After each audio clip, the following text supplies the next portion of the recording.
to commas. Commas is all things tech. Culture and technology coming together. Life hacks. The practicality right now and the inefficiency of the internet of buying and selling stuff is extraordinary. Entrepreneurship advice. I think the first thing is you got to understand your business inside out. Love and tech. I've almost reduced dating to kind of this very momentary snap of a person. It's gonna be a fire show. I have yet to see something these days that's truly differentiated. New advice and new inspiration every show. It really is about the next generation of creatives going faster, further than we did. Now let's start stacking them commas. Entrepreneurship advice. Learn from the hottest and most successful investors, founders, and innovators in the game. Determine your greatness. It's time to get your knowledge up. Okay, for sure. I really want to tap into burnout as an entrepreneur, not even just as an entrepreneur, but just as a human in general. When you're working, the type of things that could really drain you and just cause you to not want to ever do your job or pursue that company ever again.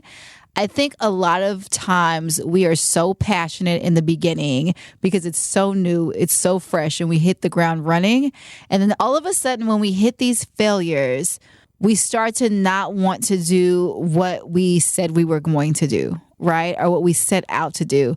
And I think it's so important to understand that failure is a part of the entrepreneurial or the employable journey. You're going to have failures, you're going to make mistakes, and that shouldn't stop you from pursuing your dream. And I feel like when we get to this point, it's very easy to check out.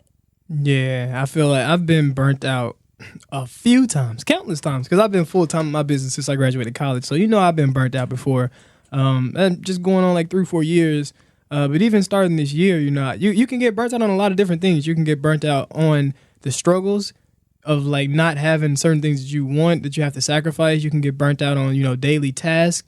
You can get burnt out mentally, emotionally, physically. So many different ways. But I was recently burnt out, emotionally, and just mentally as an individual because, I work so hard every day to reach a certain goal.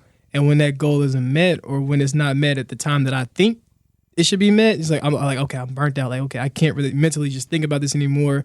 So it's really crazy, but it's also something we have to remember. It's a part of that journey to be burnt out because somebody has a 9-to-5 and they get burnt out. We're over here working, on our own dreams. So we get burnt out. So it's like, it's a thing. It's a part of life. We all have to just, come to the realization that, eventually we'll be burnt out. But, if you love what you're doing, it's hard for me to even take a break. So I get burnt out, but it's like, I got to keep going. So, it might be different for people out there. And I think it depends on the mindset and the drive as well, because sometimes we sacrifice our health, and I get sick and I'm like, I still got to go do it. Like even me in this boot right now, I'm burnt out from walking around in this boot, but guess who got to get up and hobble around the boot? That's so interesting. I think that we have to figure out at least give our audience some tips on how to bounce back from burnout. Let's do it. Because I feel like when I burn out, I have to take a break. Mm-hmm. So I think it's so interesting that you're saying that you just keep going anyway. So I have my self-care days. Okay. I have like recently I have a facial person that I go to. Nice. How you pronounce it? Esthetician. Mm-hmm. Esthetician. He's getting them facials, I have the facial, and then also I like manicures, pedicures. Gents. And you said, yeah, ladies and gents, because a lot of guys. I'm actually working on doing a wellness event for men because I have a lady that I go to for facials, and then I also have a lady that I go to for manicures and pedicures, and then I have a massage therapist as well. So I had 2 of those things done this past week, and it was like really just a relief from my stressful month of January. So I really had a lot of stress relieved from me, and they weren't done in the same day. It was 2 days back to back. But I really think as men, and most importantly, like me talking to the brothers out there, it's not something that a man doesn't do to go like get his hands rubbed on and massaged and take care of his nails, or get his feet massaged on and get a coat put over it, a clear coat. It's like, just go take care of yourself. And because that doesn't make you any less of a man because you're taking care of yourself like that. I love manicures, pedicures. Makes you feel a lot better. It takes a lot of stress off you, like I said. And then the facials, bro. Let me tell you, the facials, you look completely different. It's like I had a new face and I had a new vibe. And I stepped out of there. I was ready to conquer the world. So those are 3 things that I do, self-care wise to kind of like bounce back from those, stressful or burnt out moments. The facial, the manicure, pedicure, and the massage, just sessions. Really dope, really dope. It looks like our self-care matches because I actually did have a manicure, pedicure, manicure, pedicure, hair done and massage. So I think we're on the same page here. I think it's very important though, because I do find myself still trying to tap into work, even though I'm not at work, when I'm going through self-care. And you have to separate the two. Like when you're having self-care time, it needs to be self-care time. And do not have your phone out. Do not be trying to answer emails or Slack messages or whatever your company or however you all communicate. You have to take that time and really separate yourself and then come back to it, because not only does it give you that time to like relax and rejuvenate, but it gives you a fresh pair of eyes when you come back to it. So whatever you were thinking about before, you've had time to kind of reflect, digest that. You're not overthinking it. And then when you come back, you're like, oh, snap, that's what I'm supposed to be doing. So I think that when you take that self-care, really commit to taking that self-care. You have to. And I feel like at times we're unconscious of, our body being burnt out. And when we don't know that we're burnt out, I feel like God, the universe, or whoever your like source of energy or guidance is, it'll shut you down completely. Like I know one of my friends had a wreck and that shut her down. It's like, yo, you gotta sit down. It's like you can try so hard to drive and reach this goal, but you could be going in the wrong direction and then you'll be set the hell down. I swear to God, you'll sit down and it'll be like, and then like a few days later, after you've been sat down, you'll see it work itself out. And it's like, damn, this is very crazy. How, I was working for 20 days and then I sat down for a day and then the day after that, my goal was met. So it's really, really it's deep. When you connected with that energy and that power and you really just, you've manifested what you want and you put your work in and you try to do what you can do and then you actually sit back and you just like let it work itself out and you take care of yourself. Now it's like, it's crazy how much stuff can like really just shift and change and work in your favor. I think another thing is to trying something different, because I feel like we're going through our entrepreneurial journeys, or you're going through your journeys with your career or what have you, and you're trying things and you keep trying the same thing over and over and over. And like that literally is the definition of insanity. Well, that too, but also insanity, right? If you're going to do something, you're trying to accomplish a goal as an entrepreneur, you're trying to build your business and you're like, I'm going to continue to market this way. Mm-hmm. I'm going to continue to try to acquire customers like this, right? And you keep doing it over and over and over. It's time to slightly iterate or pivot. It may be time to take a whole new direction, right? And so you have to trust yourself when it's over. Like when you feel like, all right, I have tried this many ways this way. All right, let me iterate, which means now I'm going to try it this many ways in a different direction. And if it's just not working, then you have to be willing to say, you know what? I'm just going to pivot and try something completely different. Yeah, because you're really like, when you're working on the same thing and doing the same thing, you can connect that to like if you're in the car and you're just sitting in the car, you're just burning rubber, you're just sitting in one place burning rubber. And eventually that tire, becomes naked and then it might pop. So it's like, yo, you got to really shift and get off the gas sometimes in a certain area or going in a certain direction and shift and go and get on the gas in a different direction. And then maybe you won't be like spinning in the mud and just burning out, quote unquote, per se. Right. And don't let your pride get in the way. I find it really interesting with entrepreneurs is their egos will get in the way of them making that pivot happen, because they're like, no, we really feel strongly that this is going to work. But at the end of the day, your customer actually guides the direction of your business. So it actually has nothing to do with you. Like entrepreneurship is the most selfless thing that you can do, because you're building for somebody else, right? And so if you're looking at yourself and you're reflecting on yourself and you're going, hey, this is what I want to do because I feel like this is going to work, and you're not listening to your customer and your customer is not driving the conversation in terms of the direction that your business goes, then the likelihood of you being sustainable is slim to none, right? Because you need to be iterating and pivoting based off of the customer's feedback. So if you're feeling burnt out, it's probably because you're not solving the problem for the customer correctly. And you may want to go back and have a conversation with your customer and figure out what exactly they're looking for that you're not solving for. And that, to me, is the way that you're going to be able to sustain and kind of avoid that burnout from a business perspective. Yo. Love, life, and tech. With Sequoia Blodgett. Just part of our culture. Because balance is real between the swipe culture, mental health, personal growth, career, and just about everything in between. Just keeping it real. It's a lifestyle. Incredible vibes, incredible people. Love, Life. and tech. Working from home is the new wave. A lot of companies are transitioning out of having the traditional job where you come in, check in, clock in, and you're sitting at a desk from 9 to 5. And they're seeing that that's way less productive.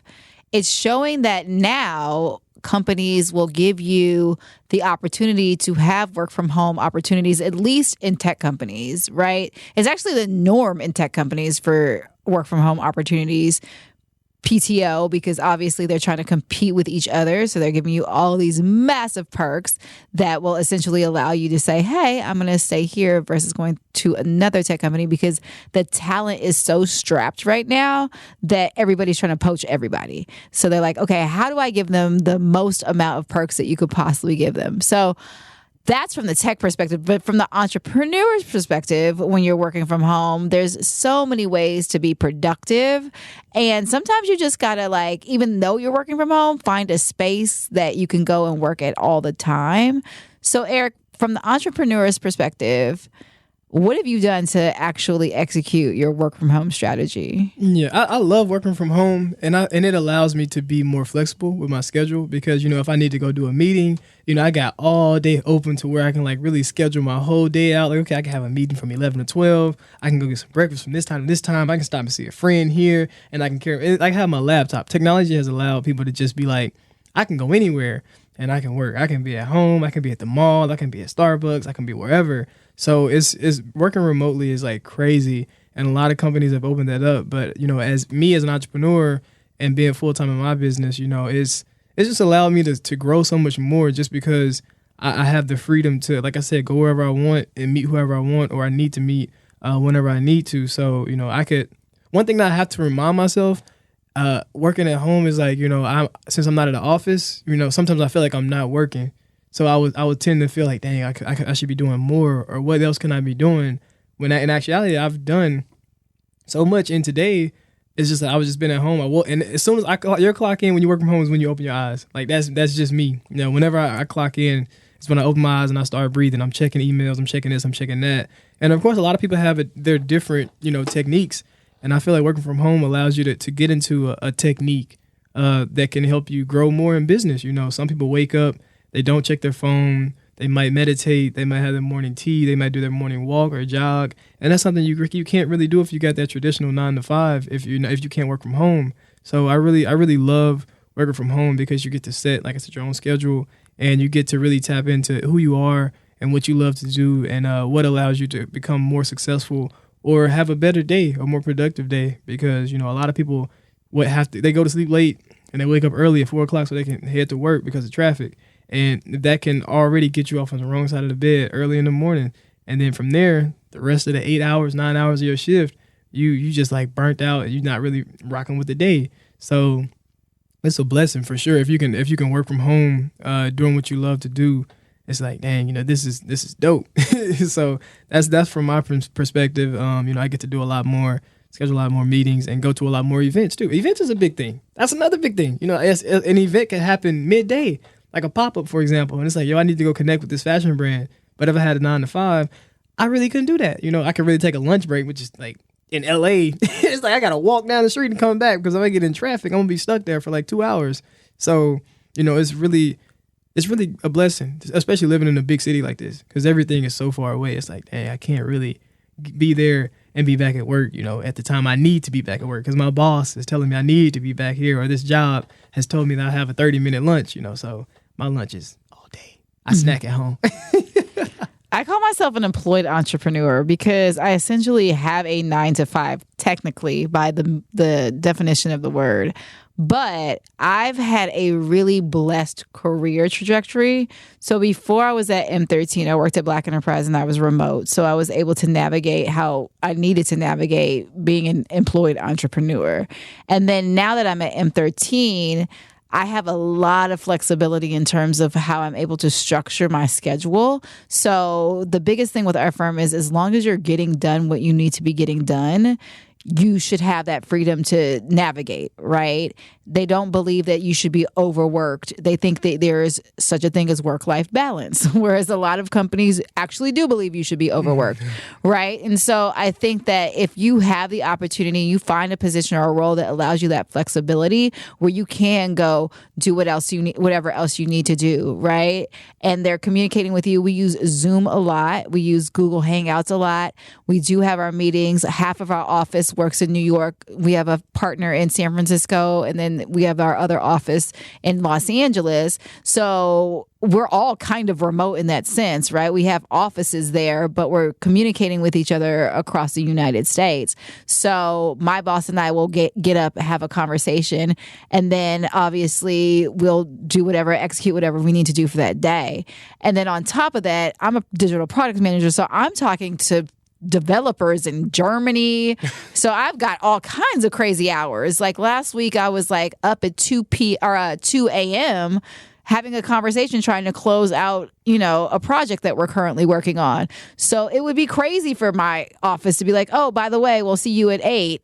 Like, are you kidding me? Yeah. You know what I mean? So I think the flexibility of knowing what your employees are doing, if you are working in an actual office or if you are working from home, being able to understand where that team is remotely and having like really specific communication. We use a lot of tools to communicate, not just from the video platform side, but things like Jira, where we're doing a lot of product development. You're putting, it's literally you're putting your information in terms of what you have to do for the day from a product side into this tool that shows everybody in the company what's happening, right? So then they could track very specifically what you are on par to be doing, not necessarily timing you and saying, and this is so important, especially when you're building product.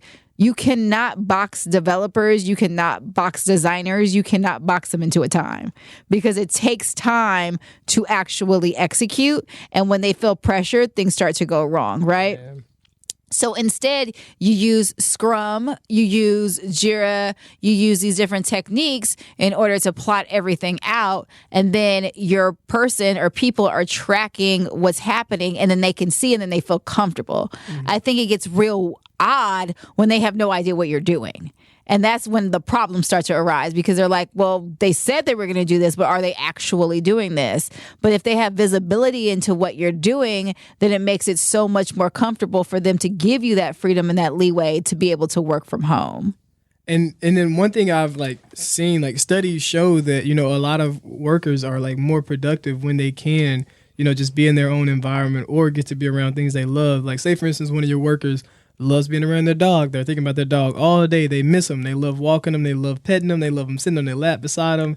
And it's like if that worker was at home and their dog was rubbing on them, just sitting beside them on the couch, they had their cup of tea. It's like they have a more of a loving or just a homey environment to work in. They just love being around their dog. So it's okay, let me allow them to be around their dog more often or work from home or work remotely, work wherever they like to work. In an environment they like to work in because a lot of people hate being in cubicles and just being in desks. I can't stand working in an office. Ugly. I can't stand it because I'm a creative one, so my brain, I might have ADHD to be honest. I've never been tested for it, but I promise you I might have it because when people are walking by, I'm looking up every 5 seconds. I'm like, what are you doing? What are you doing? We're missing this check. Right. This ADHD check. It's crazy. I cannot figure out why I can't focus, but it's because I'm so busy trying to see what everything else is going on around me, right?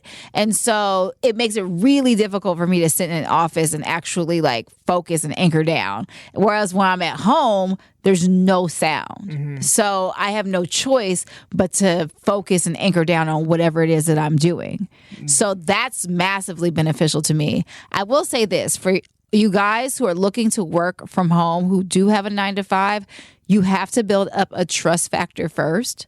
So when I started working at M13, I came in as an entrepreneur. So it was really odd because I'm like, ooh, desk. That didn't sound sexy at all, right? No, I'm good.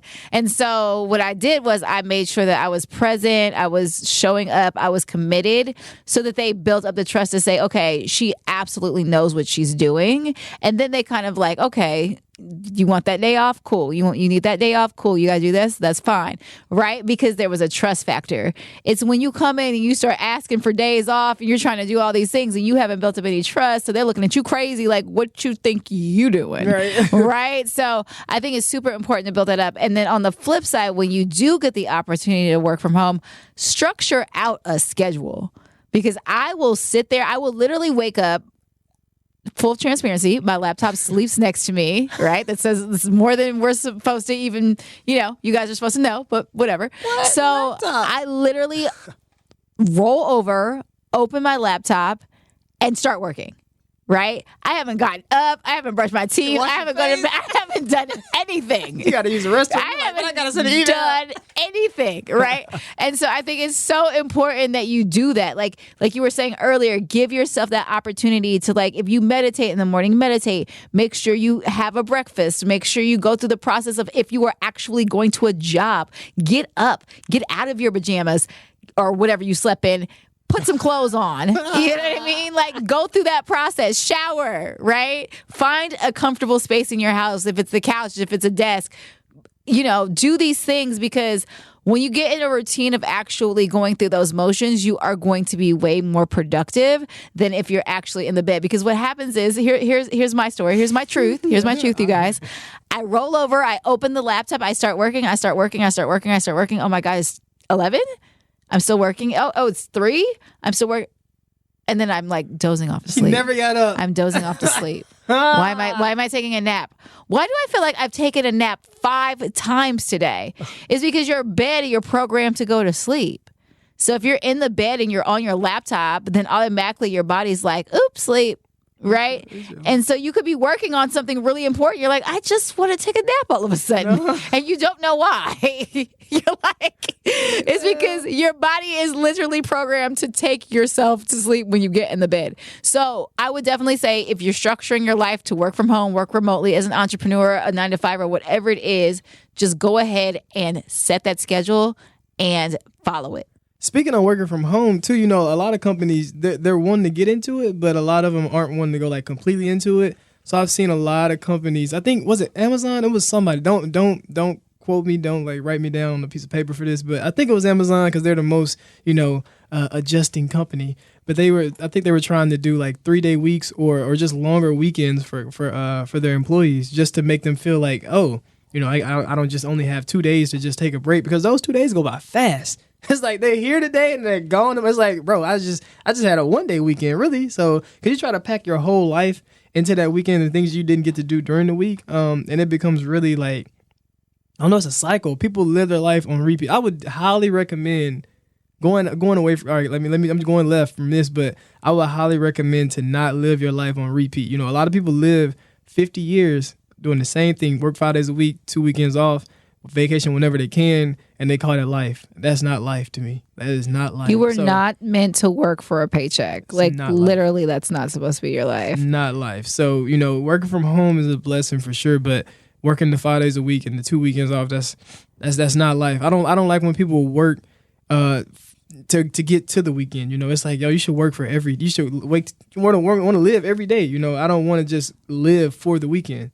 I want to live from Monday, Tuesday, Wednesday, Thursday, like all week. So if you find yourself, not living for tomorrow, but you're living for the weekend, kind of like sit back and quit. Find something else to do. It ain't your passion. Google work from home. But no, yeah, really just like tap out of that and really just find a way to ease out of it, because I want y'all to really genuinely live for every day, because that's how you will, continue to stack those commas and continue to grow and, just expand your life and become a better person and just love living life more. Because too many people take their life for small things, and I feel like that can be a small thing that can push somebody to be like, yo, I'm tired of living my life because nothing is changing. So yeah, but you write your story, you make that change, and if that change is working from home or talking to your employer, about adjusting the way that they, work their employees, through the week, make that change. A lot of people are sitting in that office feeling the same way you're feeling. So be that change that you want to see and make that step. Let's keep stacking them commas. Stacking them commas.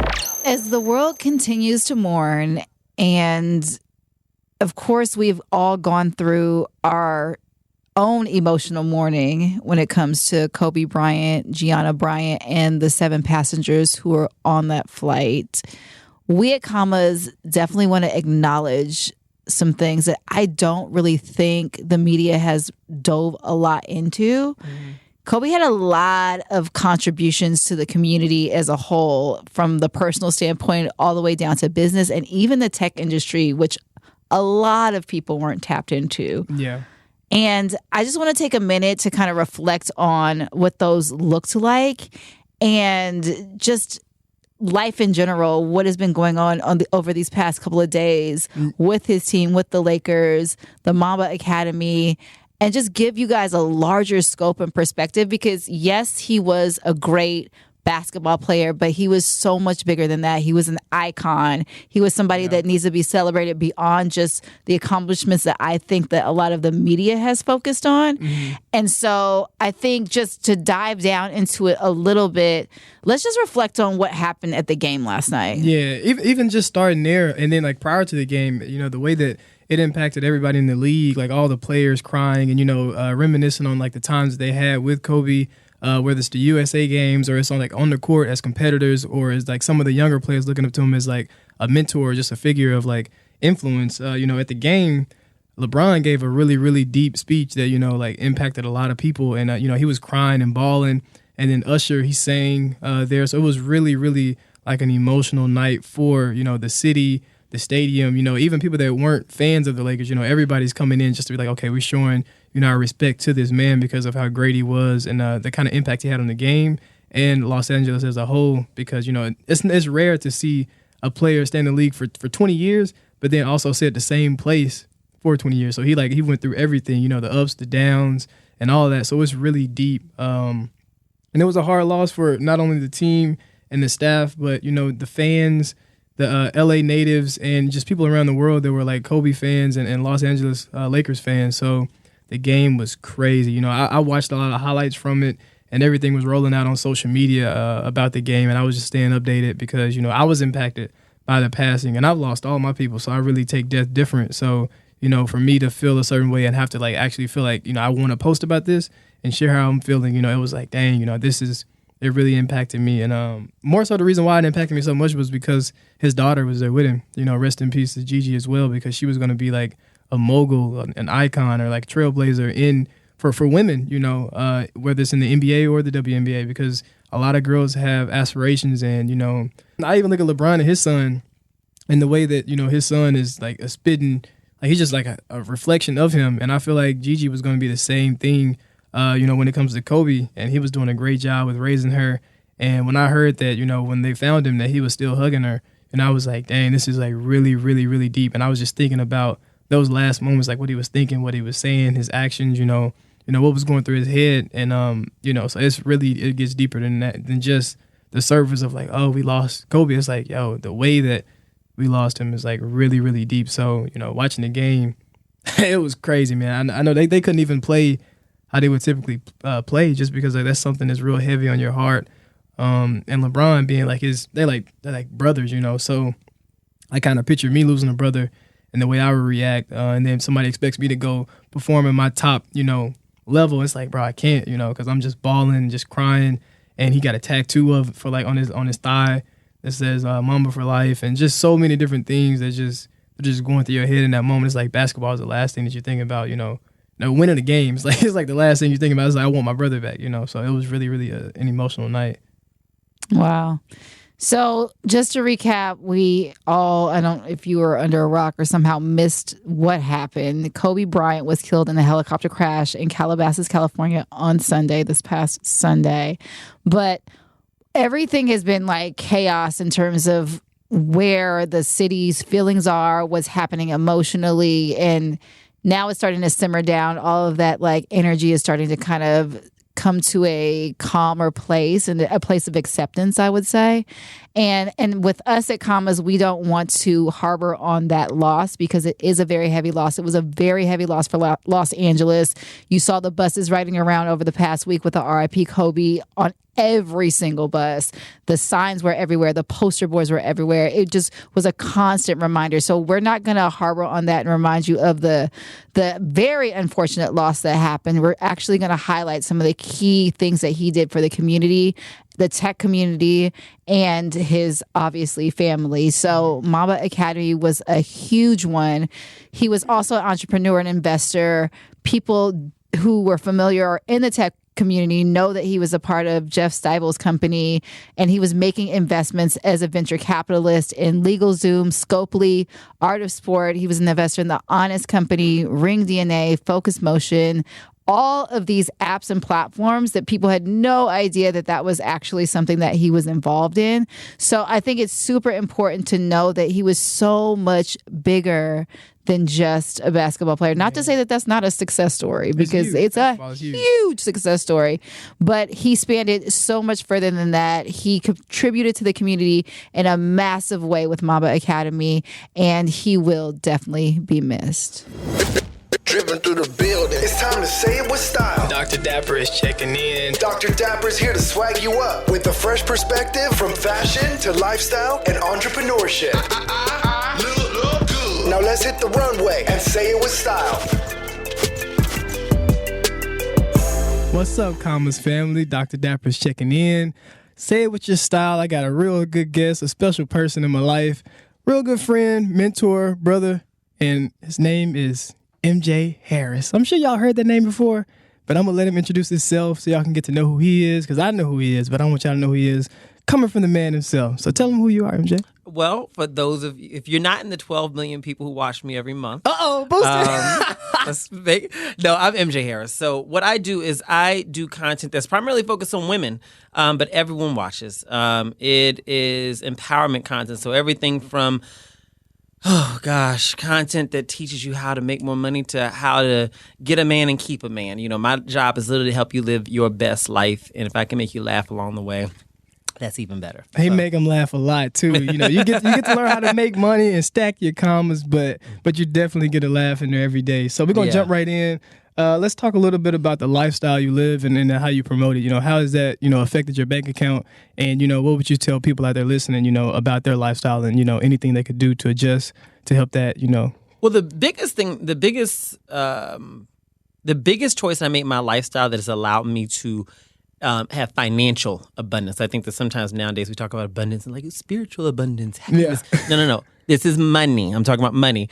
The biggest thing that's helped my pocket has been me making a choice to, first of all, not overspend trying to impress people. That was one of my most popular videos that I've had to date was called Don't Go Broke Trying to Impress People. And I did that for years. For years, I thought I had to look a certain way. And, living in LA is a certain, sometimes folks fall into that mindset too, where it's like, listen, y'all are going broke or barely making it, trying to impress people. So when I made the choice that I was not going to go broke trying to impress people, what that meant for me was I said, I don't have to live in a home that's as big as my income would say I can live in. I don't have to drive a car that's as extravagant as my income would say I can drive. What I'm going to do is I'm going to live in such a way where I'm measuring myself not by the amount of possessions I have, but by the amount of surplus of cash that I have at the end of every month. And so for me, that has been such a beautiful thing because with that surplus of cash, I was able to invest in myself. So one of the things I didn't mention during the introduction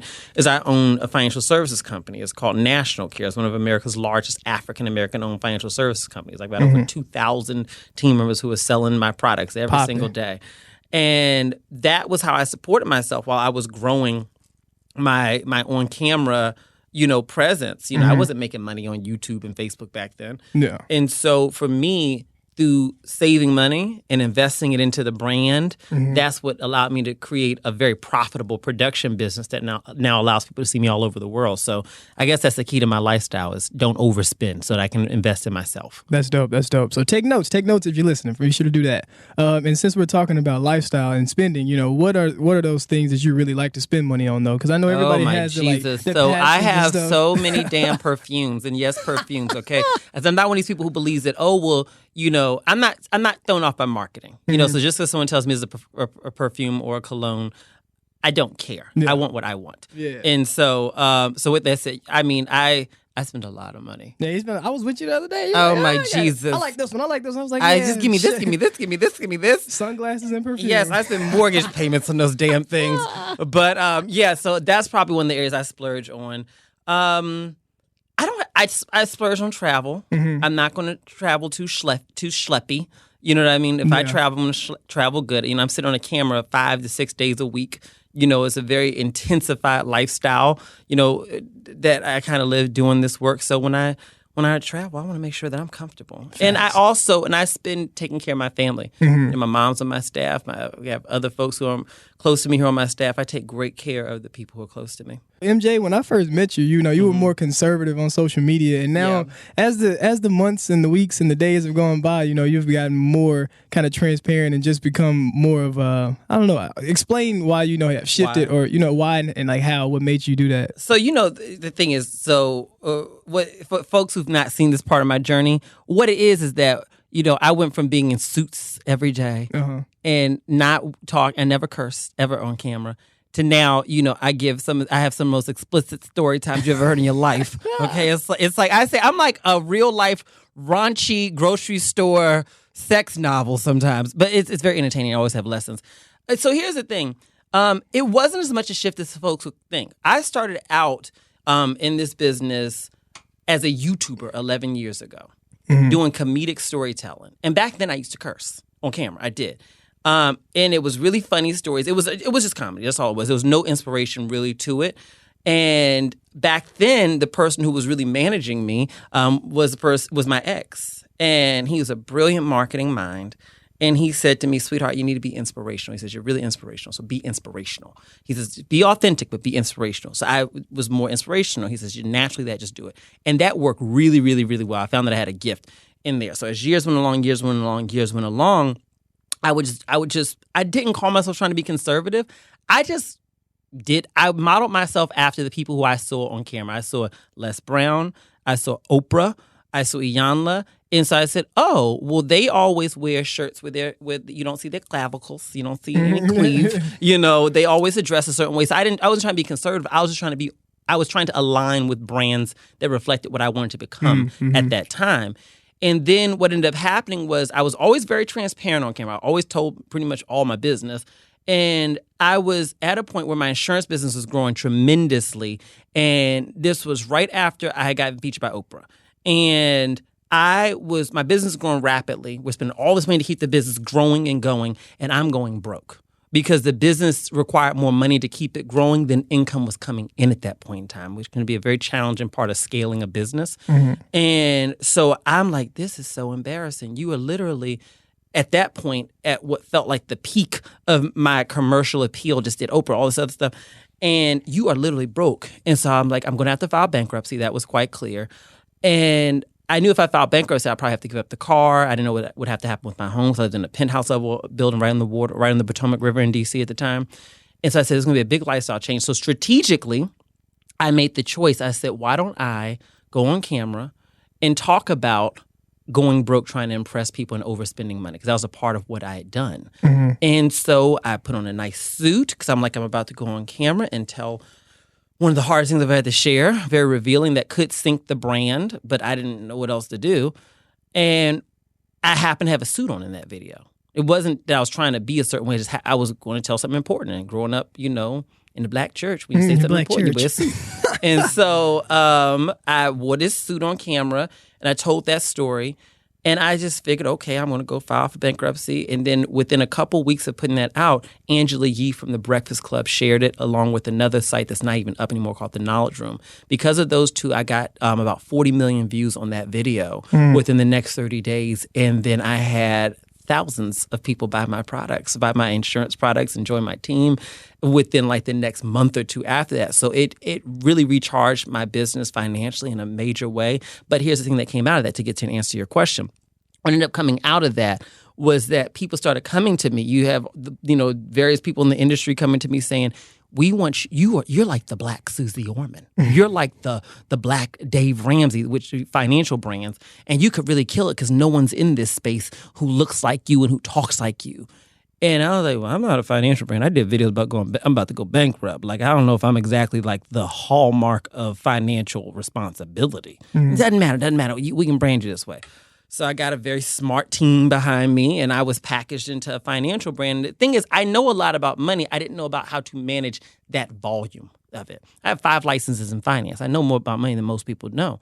And so nonetheless, the suits and everything like that was to be consistent with, now we're selling financial products. I had I currently have 11 online courses out. Most of them are about wealth building.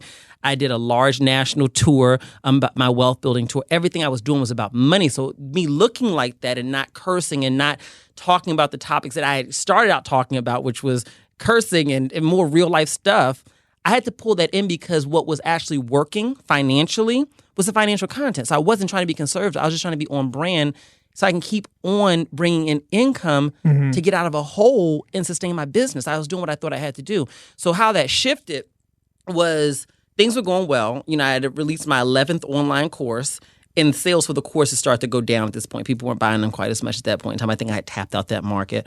And I was like, this can't be the forever part of my brand, because I had become much more famous by that point. And I remember my breaking point was I had gone on a date. It's always a man involved in this shit, isn't it? And so I gone on a date, and when I'm on this date, the guy says, it was, I don't know, I was nervous to meet you today. I was like, really, why? And he's like, well, I don't know, because, I seen a lot about you, and I don't know, I was nervous. I said, well, it's a pleasure to meet you. And I said, but I got to tell you, I don't know, you much different than I expected. I was like, well, what did you expect exactly? He's like, I don't know. I mean, like, on camera, you so pulled together. You be wearing your suits and stuff. You look like somebody I could take home to my mother, I was like, as opposed to what now? Wait, the fuck? What I'm looking at now? It is. So he says, he's like, I don't know. I mean, you cuss a lot. I was like, yeah, this is how I really talk. And you kind of raunchy. You just say anything. I said, this is how I really am. I mean, the first time I got suspended, the first time I was 10 years old because I called the gym teacher son of a bitch. Like, this is me. It's always been who I am. I was like, what'd you expect? He's like, I don't know. You just real different than what I expected. And that made me so self-conscious because here I had made all this money. I had gained a level of global visibility that I'd never had before. But now I felt like, shoot, I'm different than what on camera than what I actually am, and it was a big gap. I didn't want to be I didn't want to be inauthentic, and that felt really uncomfortable. When I started to get very self-conscious when I would meet people, I would be because I'd be like, oh, They gotta look like I'm looking on camera. I gotta look and I gotta talk like I talk on camera, and I'm like, I can't get a word. I can't even get a sentence out half the time without the F-bomb in it, and so I'm like, oh God. And so I got really self-conscious, and it drove me to be a bit more, not reclusive, but I stayed to myself because my numbers are going up, up, up, up, up. You're becoming more and more and more and more famous.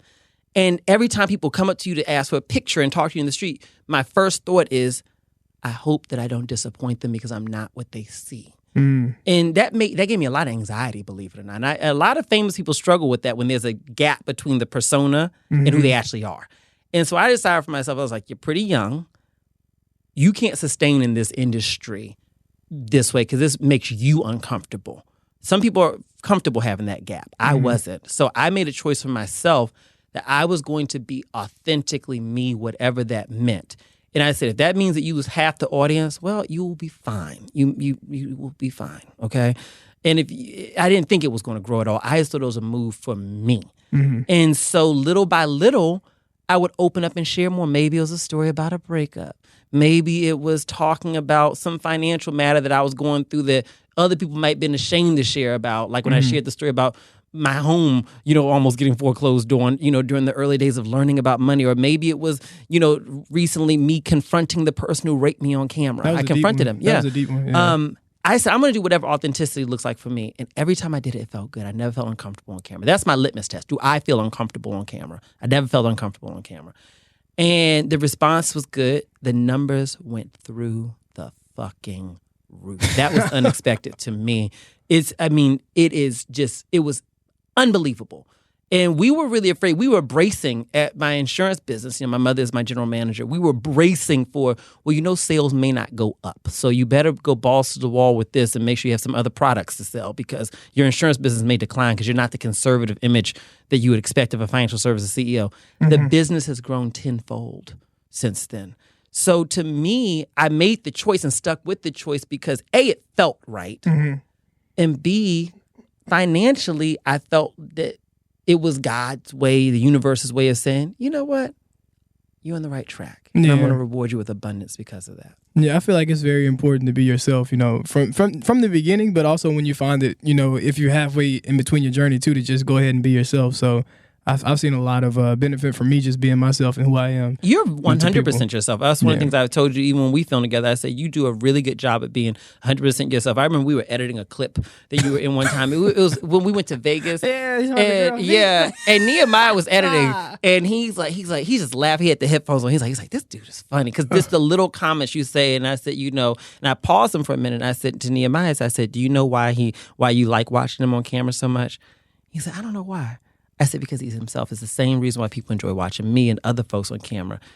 Being yourself. It may sound so trite, but it literally goes so far because from a sales perspective, we're talking about commas and money. What gets people to buy things from you is two factors. Do they like you and or do they trust you? They will not trust you if they will not like you if they don't trust you. So the trust is always the foundation. People will buy things from people that they trust all the time. And that to me is the key. If you want to sell anything, whether it's yourself, a physical product, it doesn't matter what it is. You have to make sure that people trust you. And to me, what I know to be true is that, A, it feels good to be yourself, but also one of the byproducts of being myself is that people really trust me because I will tell you the truth about anything. I will tell you, listen, that photo y'all saw the other day was a little retouched because I'm a little fatter these days than I'm supposed to be. Okay, that was retouched now, but I'm going to look like that in about a week or two, but I put that shit up just because I know y'all like to see.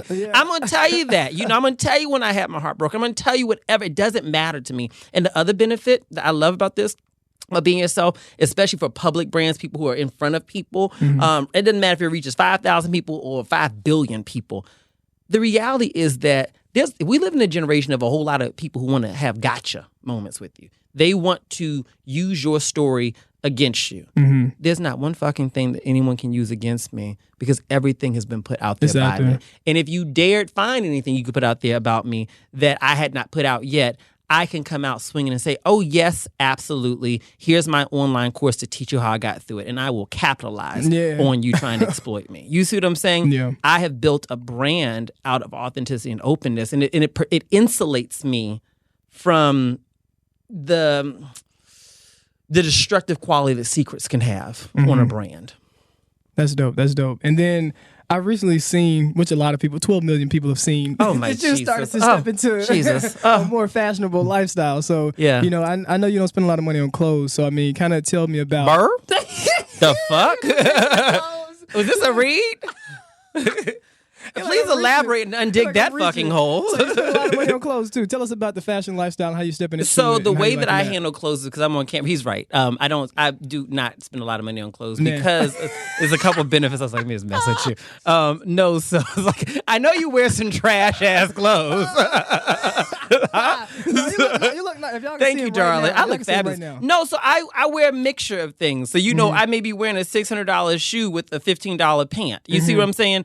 But because I go through so many clothes on camera, a lot of the clothes come in through brand collaboration stuff. We order stuff from all over the world. I refuse to walk into a retail store in Los Angeles and buy clothes given how much I have to be on camera. Yeah. I'll let anyone else do that. You know what I mean? For me, we go directly to wholesalers and distributors who actually make the clothes and stuff like that. So if you look at a lot of my clothes, I mean, I have labels in there because we've built relationships to allow me to get clothes very, very inexpensive because of the sheer volume of them that I have to go through on a weekly basis. That's dope. So have you seen like a shift or a change since you've started to step into a more fashionable lifestyle? And then also with the perfume too, how does that balance and help with your networking or your business side of life? I was thinking, so I've always believed in smelling good and looking good, no matter what, because, my Aunt Yvetta, she died when she was 94 a couple of years ago, and she always smelled so good. And I just remembered the feeling that you had when Yvetta walked in the room.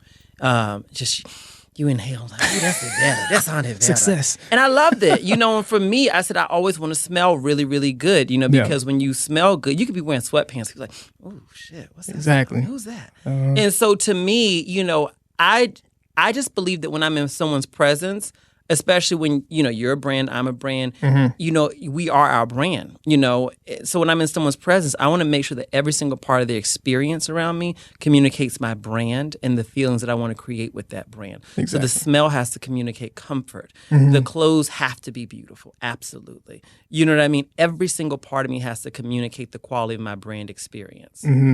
Yeah, so you're definitely saying it with your style when you're out moving around and on camera and everything like that. So that's really dope. Yeah. I love that about you. Even when I first saw you, I was like, yo, he looks successful. He's doing his thing. I wasn't able to smell you.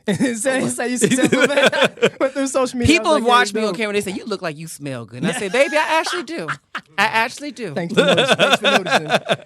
So, yeah. But you're the same way, though. You always address really, really nicely. That's something I definitely have always admired about you is you could have a boot on, which you have on today from your foot being sprayed, but the other shoe is going to be something very nice. And you always look very nice. I used to clown Eric, and I would say, you're going to the grocery store in damn hard-bottom shoes. But you said, I'm my brand, and people will walk up to me and ask me, what are you wearing? And I think that just makes total sense. And especially in this town, I think those of us who understand and who get it, who are making money here, we get that the look is just that it's a look.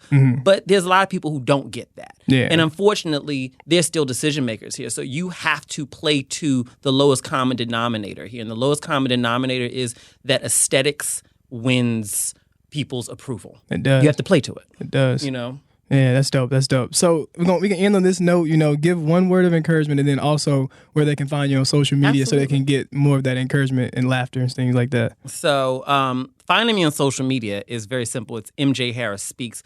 But I don't know. I would say a word of encouragement is that no matter where you are, no matter what you're doing, whatever the goal is that you have for your life, we're talking about commas today, so the financial goals that you have for your life, you can accomplish it. I mean, don't buy into this mindset that somehow or another that because you come from this place, or because you may have this much melanin in your skin, or this much melanin that you don't have in your skin, or because your sexual orientation or anything like that, that you can't make money and make a lot of it. I am an African American, fully gay, like gay as fuck. You see what I'm saying? Man, who is quite effeminate. I got a little switch when I walk. I say just stirs up the goodness, and I have a learning disability. I am everything that people told me you shouldn't be if you want to be successful. I'm not closeted. I'm not anything other than who I am. And I make more fucking money than most people I come in contact with on a daily basis. I'm not saying that to brag. I'm saying that to say that there is power in simply believing in the power of your dream and your gifts and going full force and recognizing that even if someone doesn't accept you as you are on your path to wealth building, there's someone else who's waiting to embrace you as your authentic self. So that's just that. Be your authentic self, believe in your dreams, and go balls to the walls to get the money that you desire and deserve. Facts. I can't say it any better. That was MJ Harris. I'm going to check out on that one. I hope y'all took some notes and hope y'all got inspired from that. This is The Plug. You know who's the plug. It's time to get caught up on the hottest in tech. Keep it locked, you heard? With Sequoia Blodgett. I see you, little mama. Recently, I got an alert that said that my package had been delivered. It was about 1:30 p.m. on a Thursday. And I was super excited. So I basically left work and, a couple of hours had passed. It was now 5. I commute, so I get home at like 7. Don't ask. But I literally left work, get home, go upstairs, and walk around the corner. I'm waiting for this package because I've got all kinds of goods in it. And I get to my door, and I look down, Cool. So I'm like, well, maybe they left it at the neighbor's house. And so I'm slightly irritated, though, because in my mind, the neighbor and I had just had a conversation a couple of days ago that said somebody in the neighborhood was stealing packages. And so now I'm kind of thinking that maybe my neighbor took my package in his house for safety. Maybe he's saving it from somebody in the neighborhood stealing it, right? So I get out a Sharpie and I write a note. And I'm like, hey, if you see my package, could you put it back? If not, no worries. Cool. And so now I'm kind of thinking that it's not him. And I'm like, someone done stole my package. So what do I do about it, right? So now me being the tech savvy person that I am, everything in my life revolves around tech. I go online and I say, you know what? It's about time to purchase some security equipment. So I purchased the Ring. So if you guys don't know, the Ring is a piece of equipment that literally mounts to your house. It can replace your doorbell. It can replace your peephole, or you can just mount it by itself. And it records every single person who comes up to your door, even if they don't touch your door. You can talk to them externally and internally. So somebody could ring your doorbell and you could be like, hey, what's up? What do you need? And be all the way in New York and talking to them. Wow. And you could also curse out if you see them picking up your packages. Hey, stop. And like walking away from your house, right? So I got it installed today. And so when I got it installed, they asked me to download the app, right? And so I download the app, get all the security together, sync it to the Wi-Fi. And they have this part on it called Neighborhood. Yo, this is the scariest I have ever seen. You literally can watch all the thefts from all the rings around your neighborhood. So I'm scrolling. You're seeing people breaking into cars. No. You're seeing people picking up packages. You're seeing people stealing dogs. You're seeing trespassers jumping over people's gates. I'm like, this might not have been a good idea. You watching a new show. I'm freaked the hell out. First Circle 8. I'm freaked. I'm like, oh no. Because you think, okay, maybe this is just a little one occurrence. Then you realize it's all throughout the neighborhood. It's happening all the time. Is there like a mile radius for like everybody that you see, or is it just like what's the radius for that? Yeah, so I think from what I could see today, it was like a 3-mile radius. So it's all this activity that's happening within a 3-mile radius of your house. Wow. And it set me back because I'm like, I'm supposed to feel more secure, but now I'm kind of terrified. Somebody might take all my stuff. I know. So, I mean, I'm still a little bit more positive because at least I know for a fact that I can see who this person is and I can report them to the police. It will record the video footage, snap photos. I can turn that stuff over. And at least they feel a little bit more threatened now that they know that their face is on camera. So how much does something like that cost? Honestly, mine was only $100, which I was like, cool. There's now a Ring 2, and then there's like a bigger version of it that's obviously going to be a little bit more expensive, but I felt like my needs were definitely met with a $100 ring. So we will see how it goes. I will report back, but as of now, I do feel a little bit more secure, although that neighborhood watch did throw me off. It threw me for a little loop-de-loop, but I'll let you guys know how everything goes. That's what's up. I might check into getting one of those myself. But yeah, for everybody out there listening to us, tap in with us on Instagram at commas.club and shoot us some DMs with some new stuff you've seen in tech or in entrepreneurship, and we'll be sure to check it out.